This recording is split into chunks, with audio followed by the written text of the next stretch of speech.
Guarantee ಗುದ್ದಾಟದ ಮಧ್ಯೆ ರಾಜ್ಯ ಸರ್ಕಾರಕ್ಕೆ ಈಗ ಮತ್ತೊಂದು ಶಾಕ್ ಎದುರಾಗಿದೆ. ರಾಜ್ಯ ಸರ್ಕಾರದ ಹಲವು ಇಲಾಖೆಗಳು ನೀರಿನ ಬಿಲ್ ಅನ್ನು ಬಾಕಿ ಉಳಿಸಿಕೊಂಡಿರುವಂತ ಸ್ಟೋರಿ ಇದೆ.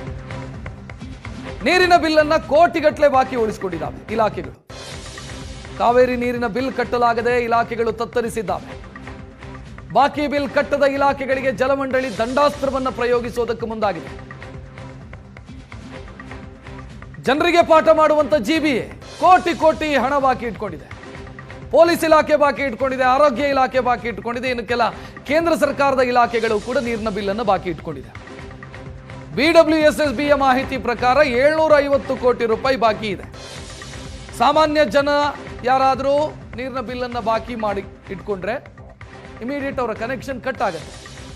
ಆದರೆ ಇಲ್ಲಿ ಬಾಕಿ ಉಳಿಸಿಕೊಂಡಿರೋದು ಜಿಬಿಎ, ಪೊಲೀಸ್ ಇಲಾಖೆ, ಕೇಂದ್ರ ಸರ್ಕಾರದ ಇಲಾಖೆಗಳು, ರಾಜ್ಯ ಸರ್ಕಾರದ ಬೇರೆ ಬೇರೆ ಇಲಾಖೆಗೆ ಸೇರಿದಂಥ ಕಚೇರಿಗಳು, ಇವರೆಲ್ಲ ನೀರಿನ ಬಿಲ್ಲನ್ನು ಬಾಕಿ ಉಳಿಸಿಕೊಂಡಿದ್ದಾರೆ. ನೋಡ್ತಾ ಇದ್ದೀರಿ ನೀವು, ಸ್ಕ್ರೀನಲ್ಲಿ ಗಮನಿಸ್ತಾ ಇದ್ದೀರಿ ಯಾರ್ಯಾರು ಎಷ್ಟೆಷ್ಟು ಬಾಕಿ ಉಳಿಸಿಕೊಂಡಿದ್ದಾರೆ ಅನ್ನೋದನ್ನು ಗಮನಿಸ್ತಾ ಇದ್ದೀರಿ. ಸೊ ಇದು BWSSBಯ ಕೆಲಸದ ಮೇಲೂ ಕೂಡ ಪರಿಣಾಮ ಬೀರ್ತಾ ಇದೆ. ದೊಡ್ಡ ಪ್ರಮಾಣದಲ್ಲಿ ನೀರಿನ ಬಿಲ್ ಬಾಕಿ ಇರೋದ್ರಿಂದ BWSSB ಕೂಡ ಸಂಕಷ್ಟಕ್ಕೆ ಸಿಲುಕಿದೆ. ದಂಡಾಸ್ತ್ರ ಪ್ರಯೋಗ ಮಾಡ್ತೀವಿ ಅಂತ BWSSB ಹೇಳ್ತಾ ಇದೆ. ದಂಡ ಕಟ್ಟಿ ಅಂತ ನೋಟಿಸ್ ಮೇಲೆ ನೋಟಿಸ್ ಕೊಟ್ಟರು ಅಥವಾ ಬಿಲ್ ಕಟ್ಟಿ ಅಂತ ಕೇಳ್ಕೊಂಡ್ರು ಕೂಡ ಇಲ್ಲಿ ತನಕ ಬಿಲ್ ಕಟ್ಟಿಲ್ಲ.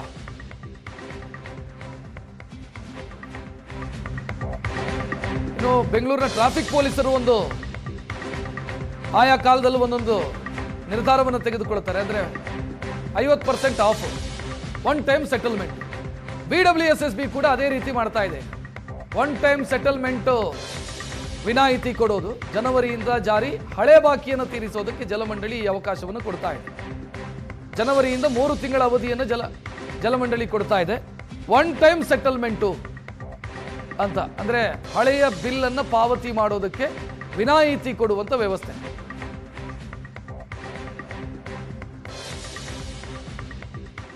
ಬೆಂಗಳೂರು ಜಲಮಂಡಳಿ ವತಿಯಿಂದ ಯಾರೂ ಇನ್ನೂ ಬಾಕಿ ಕಟ್ಟೋದಕ್ಕೆ ಪೆಂಡಿಂಗ್ ಇದ್ದಾರೆ ದುಡ್ಡು, ಅವರಿಗೆ ಒಂದು ಹೊಸ ಸ್ಕೀಮನ್ನು ಸನ್ಮಾನ್ಯ ಮುಖ್ಯಮಂತ್ರಿಗಳು ಮತ್ತು ಉಪಮುಖ್ಯಮಂತ್ರಿಗಳವರ ಮಾರ್ಗದರ್ಶನ ಮೇರೆಗೆ ರೂಪಿಸಿದ್ದೇವೆ.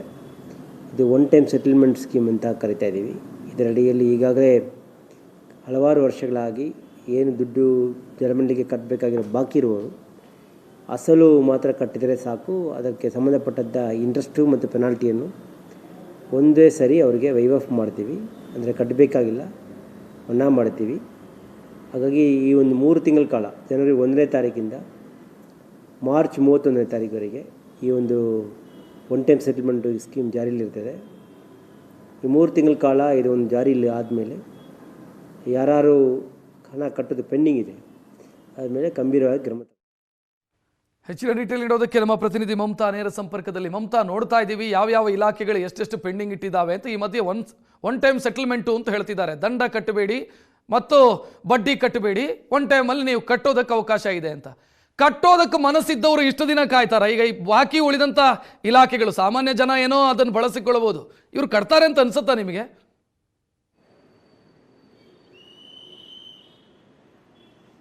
ರಕ್ಷಿತ್, ಹೌದು, ಜಲಮಂಡಳಿಗೆ ಬರ್ತಾ ಇರುವಂತಹ ಆದಾಯನೇ ಕಡಿಮೆ. ಹಾಗಾಗಿ ಆದಾಯವನ್ನು ಜಾಸ್ತಿ ಮಾಡ್ಕೋಬೇಕು ಅಂತ ಹೇಳಿ ಈ ಹಿಂದೆ ನೀರಿನ ದರವನ್ನು 12 ವರ್ಷದ ನಂತರ ಏರಿಕೆ ಮಾಡಿತ್ತು.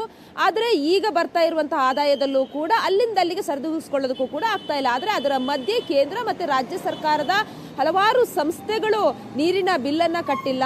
ಈಗಾಗಲೇ ಕೋಟಿ ಕೋಟಿ ಹಣವನ್ನು ಉಳಿಸ್ಕೊಂಡಿರುವಂಥದ್ದು. ಬಾಕಿ ಬಿಲ್ಲನ್ನು ಕಟ್ಟಿ ಅಂತ ಹೇಳಿ ಈಗಾಗಲೇ ಜಲಮಂಡಳಿ ಹಲವು ಬಾರಿ ನೋಟಿಸನ್ನು ಕೊಟ್ಟಿತ್ತು. ಜೊತೆಗೆ ಏನು ಸಂಸ್ಥೆಗಳಿಗೆ ಏನು ಮೌಖಿಕವಾಗಿ ಕೂಡ ಹೇಳ್ಕೊಂಡಿತ್ತು. ಆದ್ರೂ ಕೂಡ ಸ್ವಲ್ಪವಾಗಿ ಮಾತ್ರ ಹಣವನ್ನು ಕಟ್ಕೊಂಡು ಬಂದಿತ್ತು. ಆದರೆ ಇನ್ನೂ ಕೂಡ 20, 30, 80 ಕೋಟಿವರೆಗೂ 90 ಕೋಟಿವರೆಗೂ ಕೂಡ ಹಣವನ್ನು ಬಾಕಿ ಉಳಿಸ್ಕೊಂಡಿರುವಂಥದ್ದು. ಹಾಗಾಗಿ ಈಗ ಇನ್ನೊಂದು ಅವಕಾಶವನ್ನು ಕೊಟ್ಟಿರುವಂಥದ್ದು ಜಲಮಂಡಳಿ. ಜನವರಿಯಿಂದ 3 ತಿಂಗಳವರೆಗೂ ಕೂಡ ಒನ್ ಟೈಮ್ ಸೆಟಲ್ಮೆಂಟ್ ಅನ್ನ ಅವಕಾಶವನ್ನ ಕೊಡ್ತೀವಿ ಅನ್ನುವಂತಹ ಒಂದು ಅವಕಾಶವನ್ನ ನೀಡಿದೆ. ಆದ್ರೆ ಆ ಟೈಮಲ್ಲಾದ್ರೂ ಕಟ್ತಾರಾ ಅನ್ನುವಂತಹ ಪ್ರಶ್ನೆ ನೀವು ಹೇಳ್ದ ಹಾಗೇನೆ. ಯಾಕಂತಂದ್ರೆ ಈ ಹಿಂದೆಯೂ ಕೂಡ ಯಾವುದೇ ರೀತಿಯಲ್ಲೂ ಕೂಡ ಅಂದ್ರೆ ಕಳೆದ ಹಲವಾರು ವರ್ಷಗಳಿಂದಲೂ ಕೂಡ ತಮಟೆ ಬಾರಿಸ್ತೀವಿ ನಿಮ್ಮ ಆಫೀಸ್ ಮುಂದೆ ಬಂದು ಅಂತ ಹೇಳಿ ಕೂಡ ಎಚ್ಚರಿಕೆಯನ್ನು ಕೂಡ ಕೊಟ್ಟಿದ್ರು ಜಲಮಂಡಳಿ ಅಧಿಕಾರಿಗಳು. ಆದ್ರೂ ಕೂಡ ಅವರು ಪೂರ್ತಿ ಸೆಟಲ್ಮೆಂಟ್ ಮಾಡಿಲ್ಲ. ಆದರೆ ಈಗ ಏನು 3 ತಿಂಗಳು ಕೊಟ್ಟಿರುವಂತಹ ಸಮಯಾವಕಾಶದಲ್ಲಿ ಈ ಒಂದು OTS ನ ಏನು ಅವಕಾಶದಲ್ಲಾದ್ರೂ ಕೂಡ ಇದನ್ನ ಸೆಟಲ್ಮೆಂಟ್ ಮಾಡ್ತಾರಾ ಅನ್ನುವಂತಹ ಪ್ರಶ್ನೆ. ಯಾಕಂತಂದ್ರೆ ಕೋಟ್ಯಾಂತರ ರೂಪಾಯಿ ಹಣವನ್ನ ಉಳಿಸ್ಕೊಂಡಿದ್ದಾರೆ. ಜಲಮಂಡಳಿಗೆ ಸುಮಾರು 750ರಿಂದ 800 ಕೋಟಿವರೆಗೂ ಕೂಡ ಬಾಕಿ ಹಣವನ್ನ ಕಟ್ಟಬೇಕಾಗಿದೆ. ಹಾಗಾಗಿ ಇದರಲ್ಲಿ ಇವರಿಗೆ ಒನ್ ಟೈಮ್ ಸೆಟಲ್ಮೆಂಟ್ ಅಂತಂದ್ರೆ ಇದರಲ್ಲಿ ಒಂದು 400 ಕೋಟಿ ಎಷ್ಟಾದ್ರೂ ಬರುತ್ತೆ ಅನ್ನುವಂತಹ ನಿರೀಕ್ಷೆ ಜಲಮಂಡಳಿಗೆ. ಆದ್ರೆ ಈ ಒಂದು ಸರ್ಕಾರಿ ಸಂಸ್ಥೆಗಳು ಏನು ಕೇಂದ್ರ ಸಂಸ್ಥೆಗಳು ಕೂಡ ಇದಕ್ಕೆ ಹಣವನ್ನ ಕಟ್ತಾರಾ ಅನ್ನುವಂತಹ ಪ್ರಶ್ನೆ. ಯಾಕಂತಂದ್ರೆ ದಿನಕ್ಕೆ 1.8 TMC ನೀರನ್ನ ಏನು ಜಲಮಂಡಳಿ ಕೊಡ್ತಾ ಇರುವಂತದ್ದು. ಆದ್ರೆ ಒಂದು ಕಡೆ ಜನರಿಗೆ ಈ ಒಂದು ನೀರು ಕೂಡ ತಲುಪ್ತಾ ಇದ್ರು ಕೂಡ ಜನ ಮಾತ್ರ ಏನು ಬಿಲ್ಲನ್ನ ಸರಿಯಾಗಿ ಕಟ್ತಾ ಇಲ್ಲ. ಜನರು ಕೂಡ ಬಿಲ್ಲನ್ನ ಕಟ್ಟಿಲ್ಲ, ಅದರ ಜೊತೆಗೆ ಸಂಸ್ಥೆಗಳು ಕೂಡ ಕಟ್ಟಿಲ್ಲ. ಹಾಗಾಗಿ ಈಗ ಒಂದು ಅವಕಾಶವನ್ನ ಕೊಡ್ತೀವಿ ಅನ್ನುವಂತಹ ಜಲಮಂಡಳಿ ಒಂದು ಆಫರ್ ಅನ್ನ ನೀಡಿರುವಂತದ್ದು. ಆದ್ರೂ ಕೂಡ ಏನು ಆರೋಗ್ಯ ಇಲಾಖೆ ಇರ್ಬೋದು, ಅದರಲ್ಲಿ ಏನು ವಿದ್ಯಾಸಂಸ್ಥೆಗಳಿರ್ಬೋದು, ಜೊತೆಗೆ ಬೆಸ್ಕಾಂ ಇರ್ಬೋದು, ಎಲ್ಲ ಏನು GBA ಕೂಡ ದುಡ್ಡನ್ನ ಕಟ್ಟಿಲ್ಲ.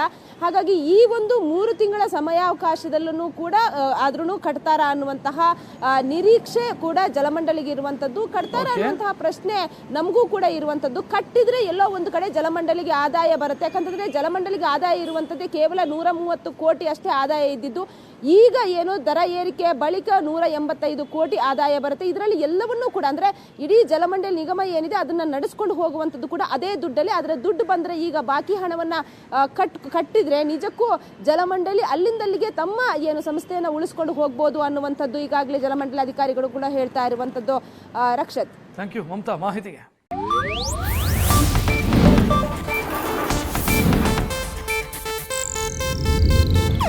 ಇದು ಏಷ್ಯಾನೆಟ್ ನ್ಯೂಸ್ ನೆಟ್ವರ್ಕ್ ಪ್ರಸ್ತುತಿ.